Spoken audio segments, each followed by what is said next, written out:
Bueno, aquí seguimos con nuestro bloque internacional de Proyecto Segunda República y como ya les habíamos adelantado al principio del bloque nacional, para ahora tenemos una sorpresa, ¿no es así, Adrián? Así es. Porque la verdad no tuve ganas de juntar recortes de diarios, de como suelo hacerlo todas las semanas para este bloque internacional. Por eso lo mejor es presentarle a nuestra audiencia a una investigadora española que se llama Cristina Martín Jiménez, y verdaderamente leer sus libros fue algo maravilloso. Sí, sí. Se dedicó a Bilderberg. a estudiar el grupo Bilderberg. Su primer libro se llama Perdidos, acá estamos viendo la imagen del libro Perdidos, ¿quién maneja los hilos del poder? Pero ella, que es licenciada en periodismo, tiene otros libros, este sería el quinto libro que acaba de editar, tiene otros libros acerca del Club Bilderberg, y una de las cosas más interesantes que me contaba, que su libro anterior, por una de esas extrañas manos negras del mercado, desapareció. Sí, sí. De un día para el otro ella se desayunó con que sus libros habían desaparecido del mercado. Sin explicación a la vista. Sin explicación. ¿Por qué habrá sido? Ahora se lo preguntaremos. Pero vamos a tratar de establecer la comunicación con Cristina Jiménez, Martínez Jiménez. Así que, señor director, cuando usted disponga. Bueno, ya la tenemos en línea a Cristina Martín Jiménez. Hola Cristina, ¿cómo estás? Hola, encantada de estar con vosotros. ¿Qué tal estáis? La verdad que es una alegría poder estar comunicándonos contigo desde España, y la verdad queremos agradecerte mucho por haber aceptado la invitación nuestra para poder hacer esta entrevista. Es un placer. Bueno, Adrián, vos recibiste una comunicación desde España los otros días que déjame leerla. La carta está fechada el 5 de diciembre, el correo, de Gabriel Ruffini Bravín. Hola Adrián, te escribo desde España. Bueno, y en la carta es larga, nos felicita por el programa, nos augura muchos éxitos, pero lo interesante de esta carta, hoy te puedo asegurar que cada vez es más la gente que lo sigue desde este lado del charco. Yo muchas veces les digo a mis conocidos españoles que si quieren escuchar o leer lo que están divulgando y comprenderlo un poco más, solo tienen que reemplazar el nombre de Argentina por el de España y verán cómo increíblemente coinciden los análisis. Lo mismo se puede decir para Italia, Portugal, Grecia, etcétera. Cristina, en tu opinión, ¿es así? ¿Está España o Europa misma frente a una crisis como las que hemos vivido acá en la Argentina? Pues sí, realmente en mis libros yo hablo de los casos de América Latina y pongo como ejemplo pues que allí ocurrió antes que en Europa. Allí digamos que los poderes financieros han experimentado con la población, con la economía de los países, y que luego al ver el buen funcionamiento que para ellos ha resultado de esas políticas, de esas deudas, pues la han extrapolado a Europa. O sea que está pasando exactamente lo mismo en distintas partes del mundo, ahora en Europa y antes en Latinoamérica. Bien, ¿y cómo es esto? Porque tu especialización fue puntualmente en el Club Bilderberg, todas tus obras se han basado en el análisis del Club Bilderberg. ¿Qué tiene que ver la última reunión del Club Bilderberg con todo esto que está sucediendo? Bueno, realmente la última reunión del Club Bilderberg recoge las conclusiones, todos los estudios, los análisis que han podido llevar a cabo durante la que yo llamo la primera crisis global de la historia en suelo europeo y en suelo occidental. Vemos como el Club Bilderberg sigue teniendo la misma ideología con la que se fundó hace 60 años, y que consiste en que el poder, la soberanía de las naciones sea progresivamente mermada y traspasada al poder privado. Son frases, análisis de David Rockefeller de hace ya varias décadas, y que estamos viendo cómo poco a poco están consiguiendo esos objetivos. Él dijo en una reunión en la ONU con embajadores que todo lo que se necesitaba era la crisis correcta para que el mundo acepte el nuevo orden mundial. Ese nuevo orden mundial cuyo máximo arquitecto, cuya cabeza visible es otro miembro del Club Bilderberg y del CFR, de la Trilateral, como es Henry Kissinger, y que con la idea de que lo que se buscaba con ese orden mundial era implantar las democracias, implantar el libre mercado y que existiese una entente cordial, ¿no?, entre todas las naciones de Occidente y posteriormente entre todas las naciones del mundo, digamos un equilibrio, pues con esa mentira pues vemos cómo han atacado la soberanía de los países y creado unas superestructuras, que en el caso de Europa es la Unión Europea, que gracias a esta crisis global ha tomado muchísima más fuerza y ha tomado mucho poder. Y como digo, como he dicho aquí en España en algunas entrevistas, en Europa hemos estado gobernados por el Club Bilderberg a través de una institución que no aparece en el Tratado de Lisboa, que es la Constitución Europea, como es la Troika. En ningún momento se habla de que en determinada situación o de supuesto colapso económico o de otra coyuntura, pues íbamos a estar gobernados no por nuestros parlamentos, ni siquiera por el Parlamento Europeo ni la Comisión, sino por una institución triple. A la cabeza de las tres vemos que están situados tres hombres de Bilderberg.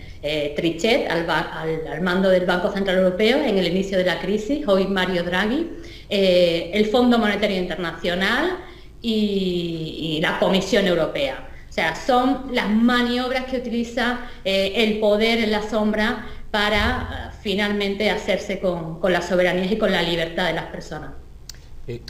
Cristina, tú sabes que esto que estás diciendo, que te escuchamos muy atentamente, es el efecto que también, visto desde estas latitudes aquí en Argentina, en Sudamérica, también percibimos en lo que se refiere a las crisis ingenierizadas desde afuera que nos han impuesto a nosotros, quizás con otros objetivos, o mejor dicho, como otra parte del mismo plan, porque esto de la privatización del poder al que tú te refieres tan acertadamente, esto de que van erosionando la soberanía nacional de todos los estados, lo hacen para cada nación, para cada región, de una manera distinta, según las necesidades que tienen de determinadas naciones. Por ejemplo, necesitan un Estados Unidos poderoso con una fuerza armada poderosa, pero necesitan una Argentina débil, totalmente desarmada. En la parte actual de esa planificación global, que nosotros acá la describimos como un avance paulatino, y ya quizás no tan paulatino, hacia un auténtico gobierno mundial. La globalización ha sido un gobierno mundial de hecho.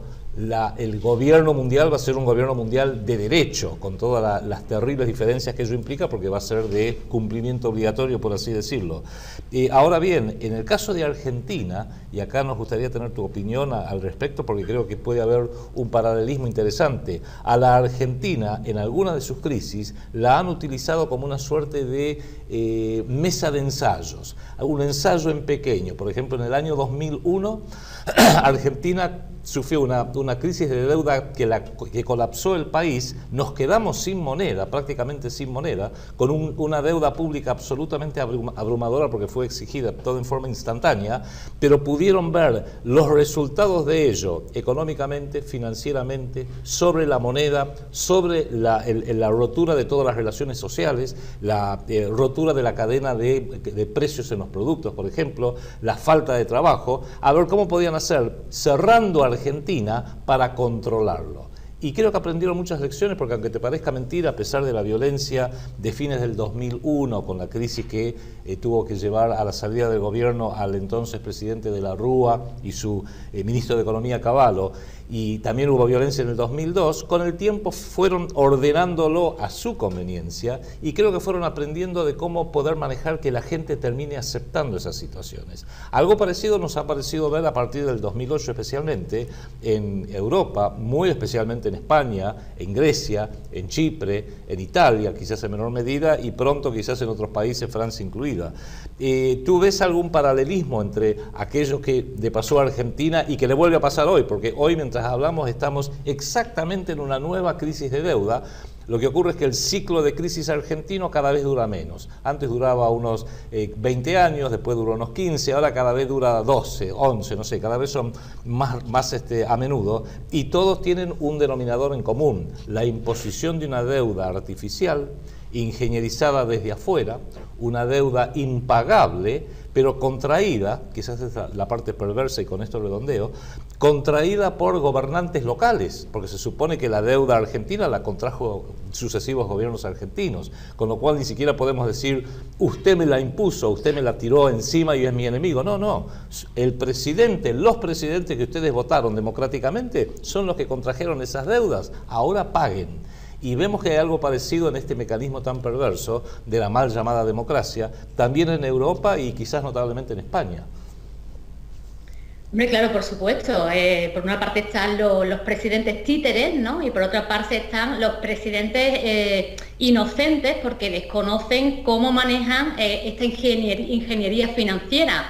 Date cuenta que en Europa lo que pasó es, o lo que nos contaron, que el origen fue una crisis en las hipotecas basuras de Lehman Brothers, y que esa crisis les ha servido a ellos. Obviamente yo en mi libro explico y cuento que esto está completamente meditado y diseñado.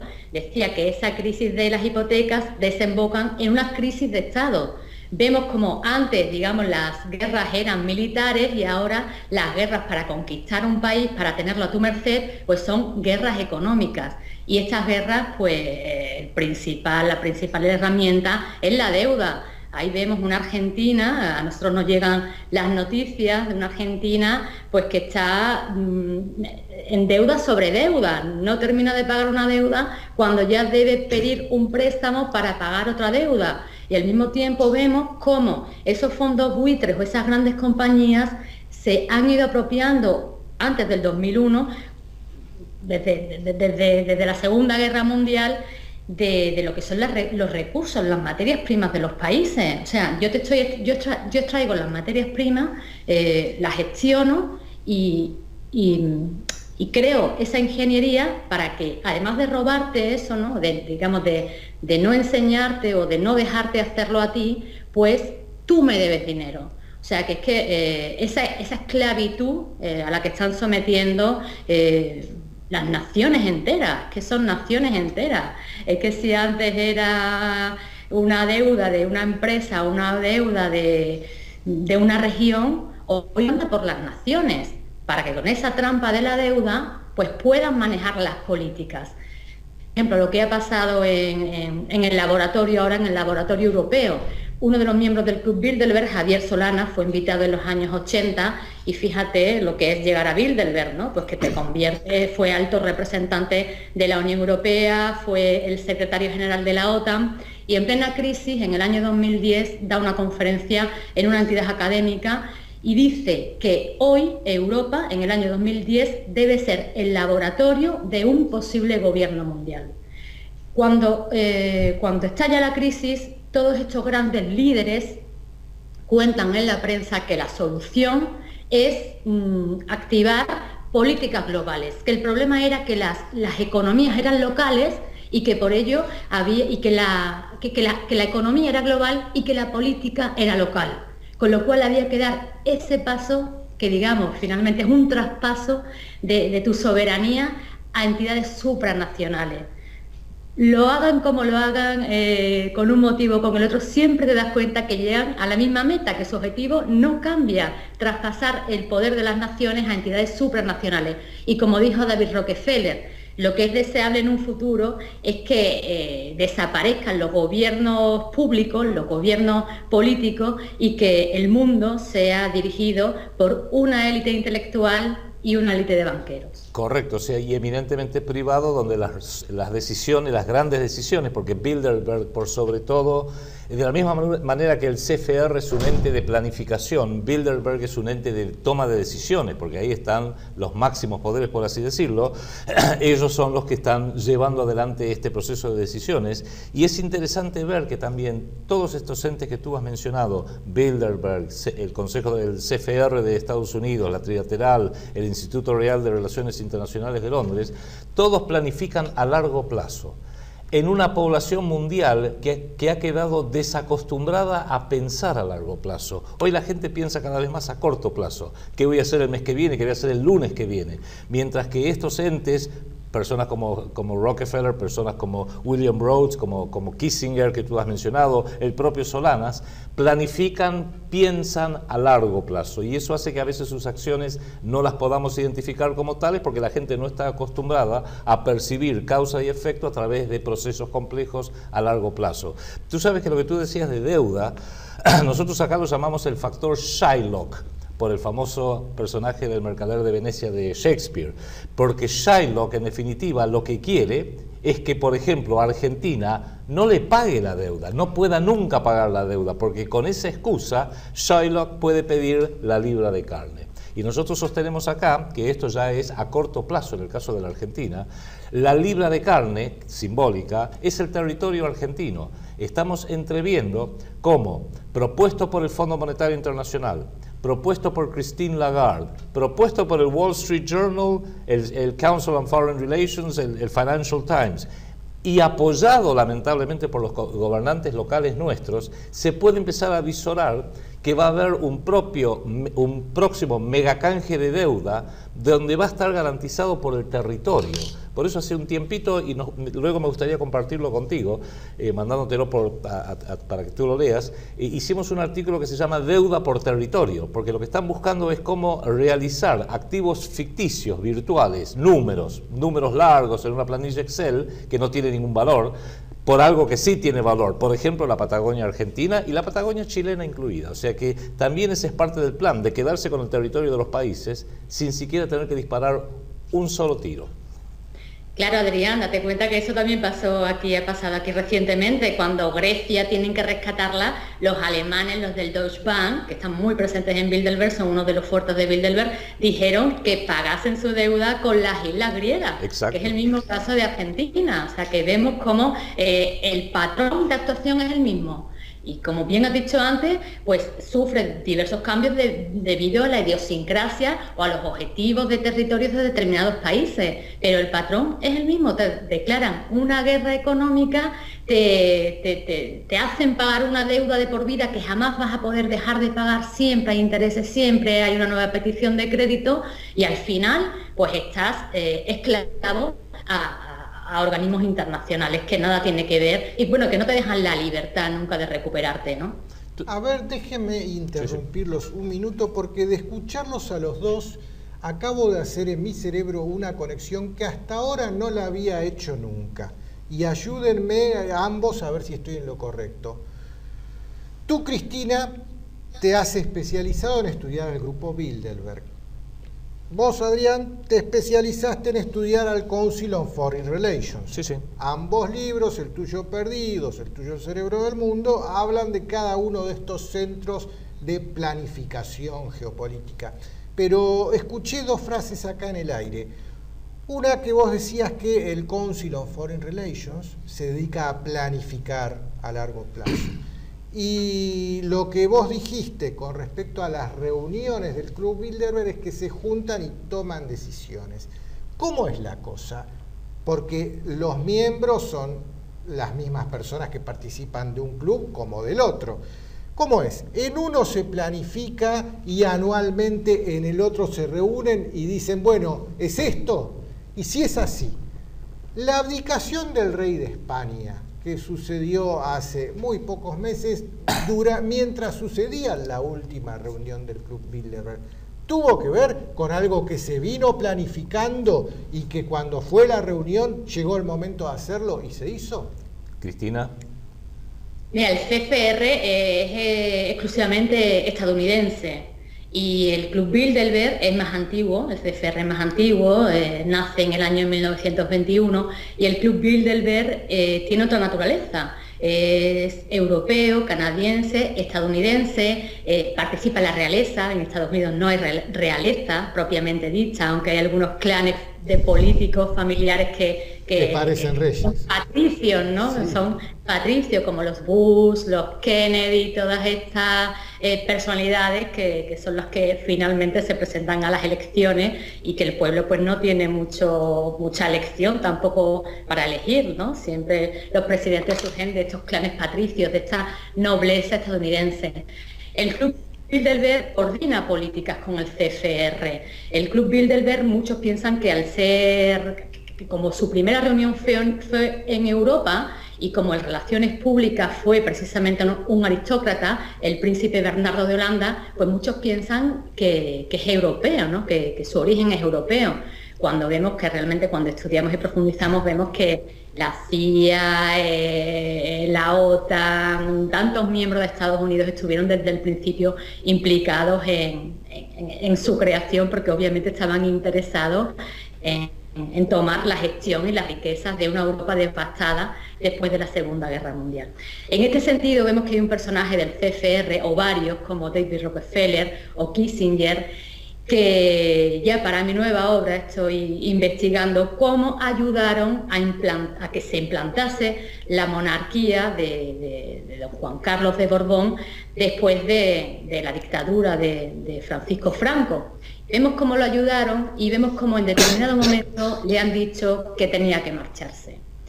Nosotros nos levantamos aquí en España el día 2 de junio de este año del 2014, sorprendidos, impactados ante el anuncio a las 10:30 de la mañana del presidente de gobierno, Mariano Rajoy, acerca de que el rey había tomado la decisión de abdicar.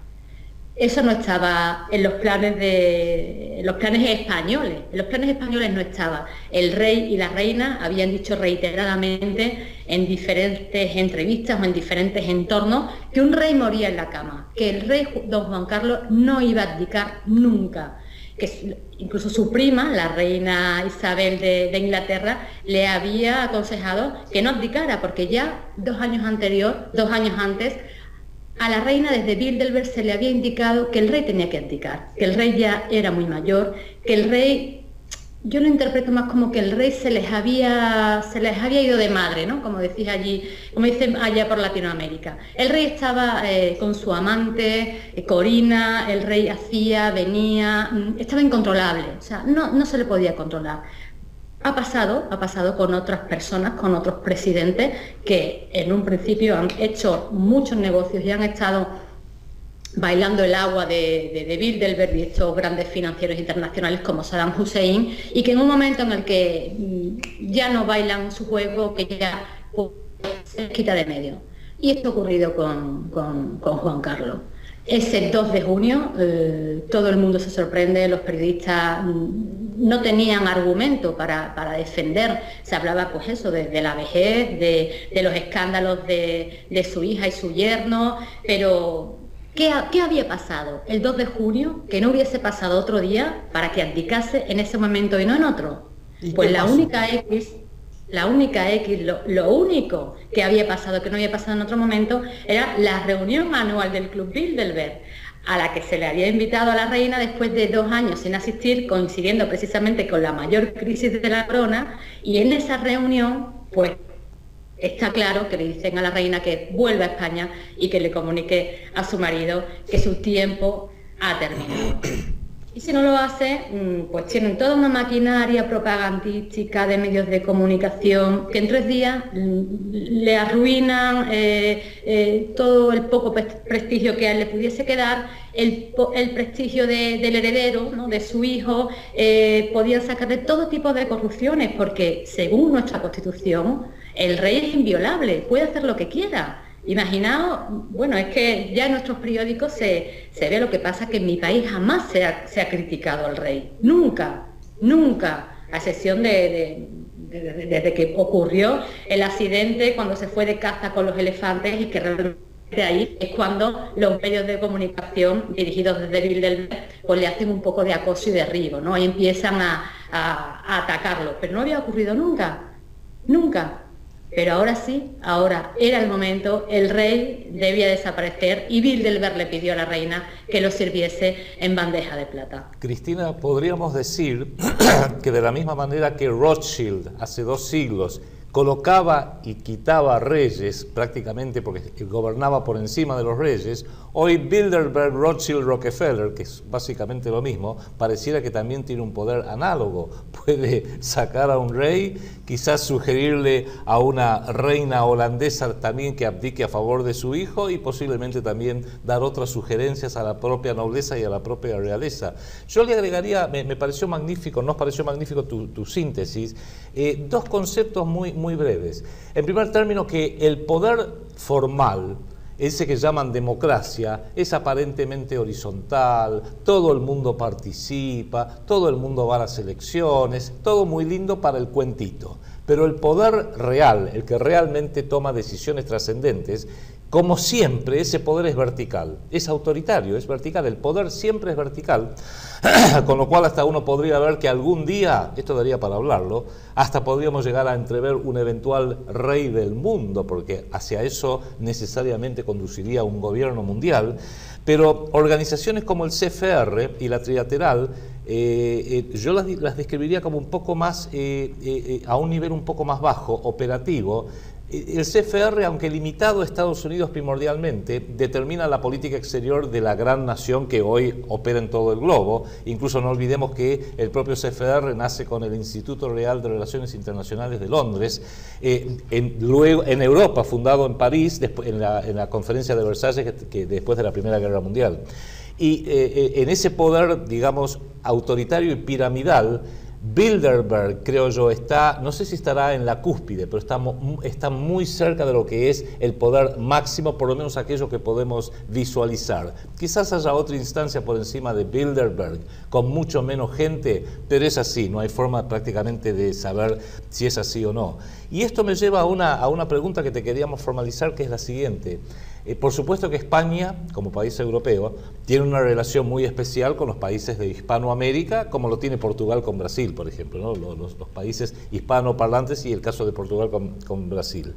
Y cuando Argentina es derrotada por Inglaterra en la Guerra de las Malvinas en 1982, también nosotros, unos años después, 1990 para ser exactos, terminamos firmando nuestro Tratado de Versalles de claudicación ante Gran Bretaña y Estados Unidos. E implicó legalmente quedarse con nuestros recursos, quedarse con nuestro sistema político y el desarme unilateral total de las Fuerzas Armadas Argentinas. Eso fue en 1990 bajo el gobierno de Carlos Menem. Y ahí fue en Madrid, recordemos. Que fue una reunión, un acuerdo hecho con los ingleses en la ciudad de Madrid, luego formalizada en un tratado firmado en Londres en noviembre de 1990, que se transformó en una ley argentina que, bueno, es lo que llevó a las privatizaciones, a la desregulación feroz y a la destrucción de la base productiva argentina. Pero a lo que vamos es a lo siguiente, que España tuvo un rol muy especial a cumplir en imponerle la derrota a la Argentina, casi como si operara por cuenta y orden de Inglaterra. Tú hablabas de los Borbones como, bueno, primos de los Windsor, hay una relación sanguínea, genética entre ambas casas reales. Claramente la Casa Real británica y la holandesa tienen un enorme predicamento que la más joven, más recientemente restituida Casa Real española pareciera que no la tiene, de la misma manera que España es un país de menos influencia en los asuntos de Europa que, por ejemplo, Inglaterra. Siempre nos dejó a nosotros mucho que pensar cómo España en su momento, o empresas españolas, cumplieron una función realmente terrible respecto de Argentina, porque, por ejemplo, para Inglaterra no tener que dar la cara, pareciera que empresas españolas actuaron como una suerte de testaferro. Cito, por ejemplo, Repsol. España no tiene petróleo, no es como Estados Unidos o Gran Bretaña en sus colonias, que tenía grandes empresas petroleras porque tenía que administrar el petróleo de sus colonias. British Petroleum, por ejemplo, nace como la Anglo-Iranian Oil Company, por el petróleo iraní y de la Persia invadida en aquella época. Por eso uno puede entrever como de que detrás de Repsol está British Petroleum, de la misma manera que detrás de Iberia que se quedó con Aerolíneas Argentinas. Bueno, no nos sorprendió después aprender o descubrir que la British Airways en alguna medida tiene hoy un efecto controlador sobre la propia Iberia. Hace poquito también se anunció que Telefónica de España está haciendo un pacto con British Telecom para ver cómo puede armarse un super entidad de comunicaciones europeas, y Telefónica de España en su momento privatizó también la empresa Telefónica Nuestra. ¿Cómo percibes tú? ¿Ves que eso es verosímil, que cierta estructura económica financiera española pudiera haber actuado de fachada, por así decirlo, para Inglaterra? Especialmente estamos hablando de 1990, cuando la guerra de Malvinas estaba muy reciente, hacía apenas 8 años que habíamos sido derrotados de una manera catastrófica en junio de 1982. Claro, Adrián, porque por ley los trusts están prohibidos. Pero te das cuenta, todas las empresas que has nombrado son empresas muy fuertes en Bilderberg y son sociedades que finalmente te lleva a descubrir que hay 4 o 5 grandes empresas que operan a nivel occidental y que ya están expandidas por Asia, que es el próximo objetivo de los poderes financieros, ¿no? Van hacia Asia, pero en realidad son muy pocas, son empresas. Aquí en España, por ejemplo, una de las mayores es el Grupo Santander, y piensan que el propietario, aquí los españoles piensan que el propietario es Emilio Botín, recientemente fallecido, también presente en las reuniones, pero su familia tiene un 0,7%. Es todo de estos grandes conglomerados que finalmente te llevan a los mismos nombres: Rothschild, Rockefeller, Lazard, Warburg, y son ellos los que están manejando las finanzas, y por eso ese es el sentido de Bilderberg, que se reúnen esos grandes, inmensos capitales que no tenemos imaginación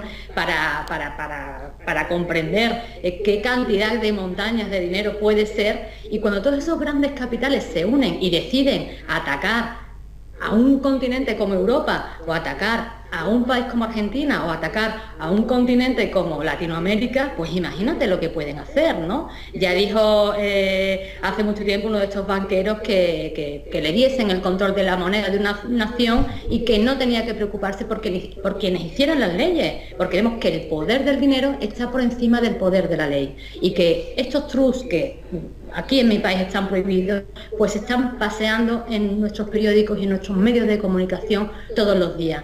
Y déjame contaros una anécdota acerca de la guerra de las Malvinas, porque hace unos 10 años así un periodista británico logró entrevistar a Dennis Healey, es ministro de Hacienda, uno de los primeros que en el nacimiento de Bilderberg estaba allí. Y él decía: hombre, le decía al periodista, decir que nos esforzamos por un único gobierno en el mundo es un poco exagerado, pero no es incierto, realmente va por ahí la cosa. Y realmente cuando nos reunimos debatimos, pero también somos capaces de influir en las políticas de las naciones. El periodista le pidió un ejemplo y le habló precisamente de la guerra de las Malvinas.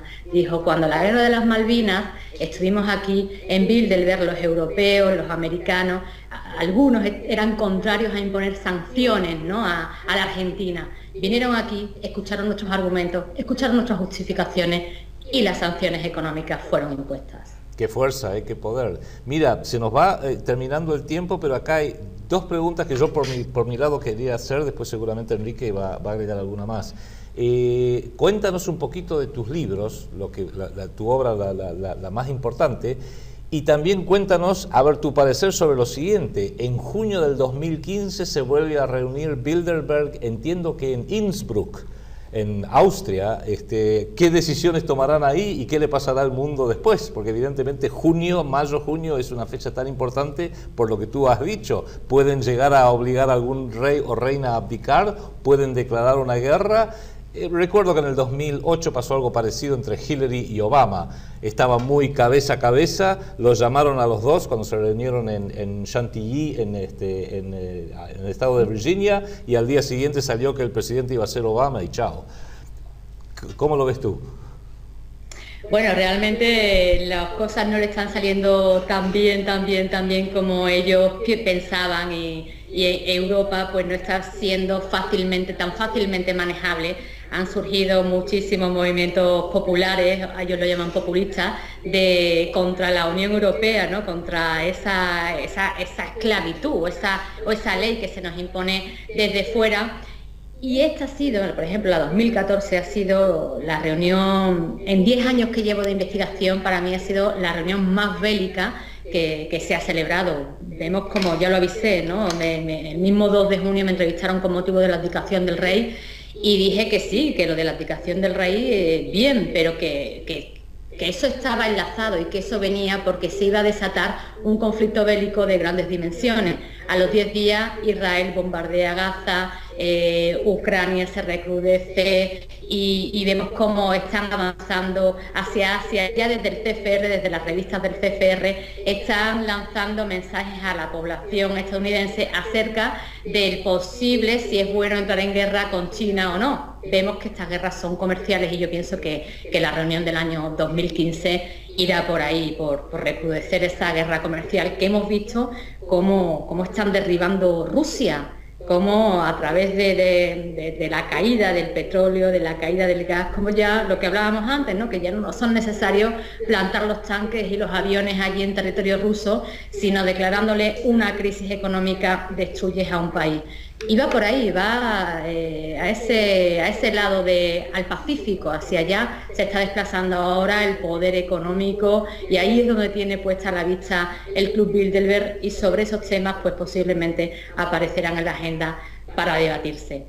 Con respecto a mi obra, pues Perdidos, que es sobre lo que hemos estado hablando, que analizo la crisis, no la repercusión, la influencia del Club Bilderberg en la crisis, la mentira que se nos está contando.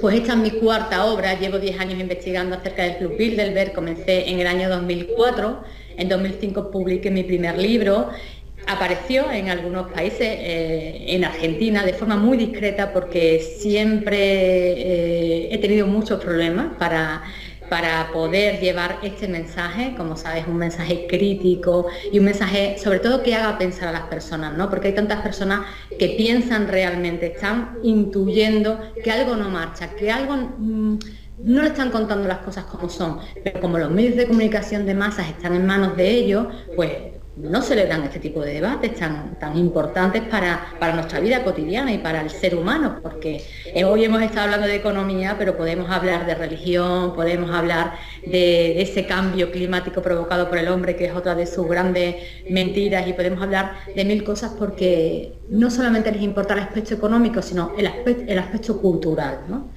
Ellos quieren que sigamos sus modelos de cultura, que sigamos sus modelos de éxito y que muramos en el intento. Hoy no sé qué pasará en Argentina, pero en mi país hay muchísima gente medicándose por ansiedad porque no pueden soportar la presión y la tensión en los trabajos al ritmo impuesto por estos genios del éxito, por estos genios de la finanza. Tuve también problemas con mi tercer libro fue retirado del mercado, desapareció y a día de hoy aún no conozco la explicación. Podemos intuir, podemos especular, pero la razón, obviamente, una razón oficial por parte de la editorial nunca se me ha dado. Así que Perdidos, ahora la verdad es que estoy muy contenta, vaya por la cuarta edición, en enero se publica en Portugal, este verano se ha publicado en Italia y quién sabe si hay alguna editorial argentina que se anime a publicarlo porque es necesaria que Latinoamérica y España y Europa también se una, no solamente a nivel de los poderosos, no solamente en los G20, los G7, los G8,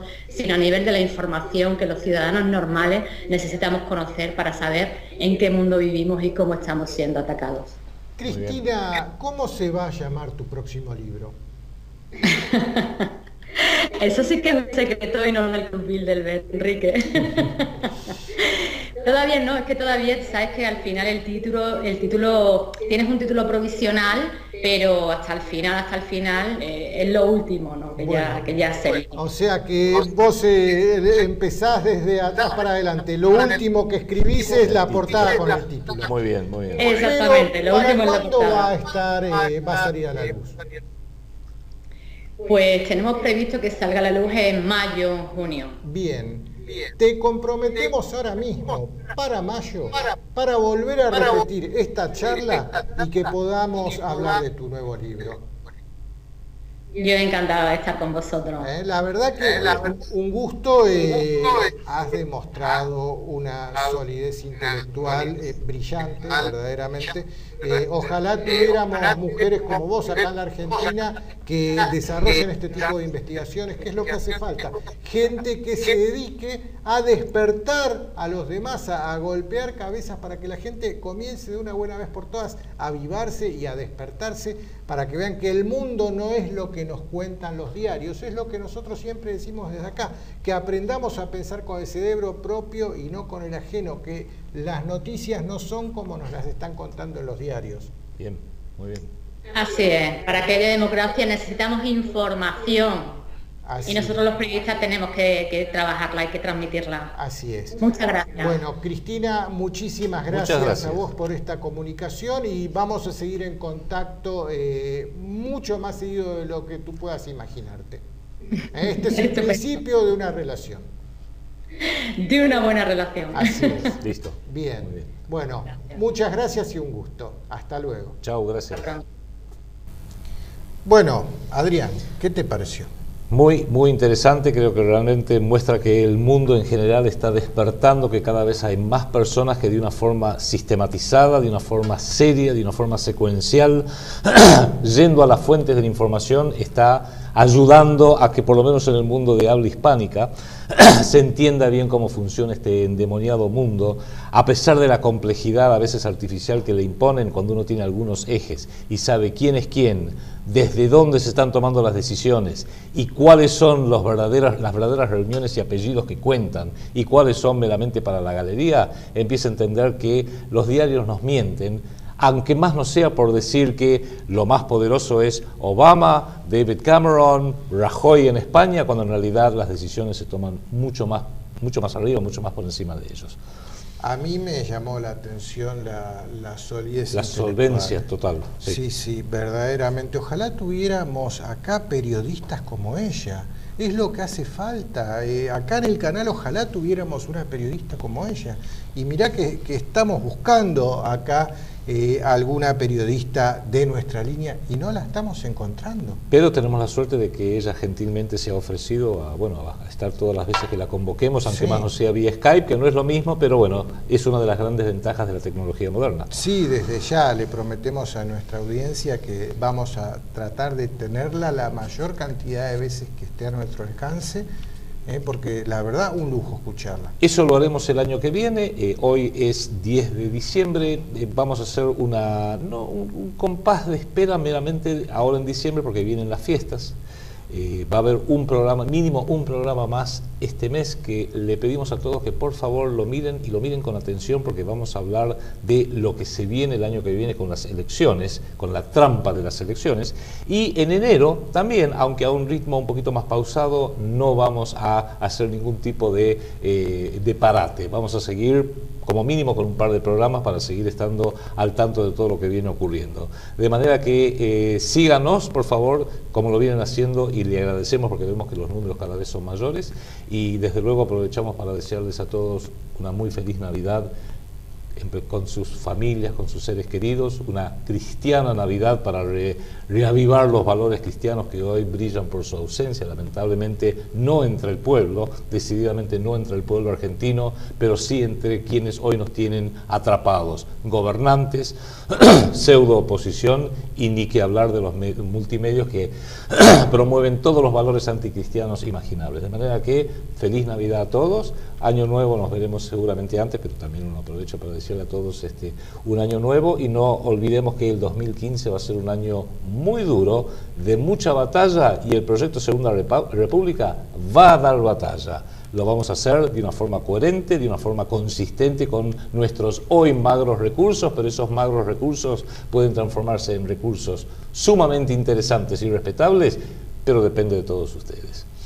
Sí, yo también quiero aprovechar para desearles felices fiestas a todos los que nos han seguido en este año y bueno, aprovechemos que con el juego de cámaras de hoy, que fue bastante más complicado de lo habitual, no hemos podido mostrar el pesebre que tenemos acá instalado en el estudio, así que... Así hay una cámara que lo toma. Es parte de, hay una cámara que lo toma. Es parte del espíritu navideño que queremos transmitir en este canal y más que nada agradecer a toda nuestra audiencia que este año nos hizo crecer mucho más allá de nuestras expectativas. Así es.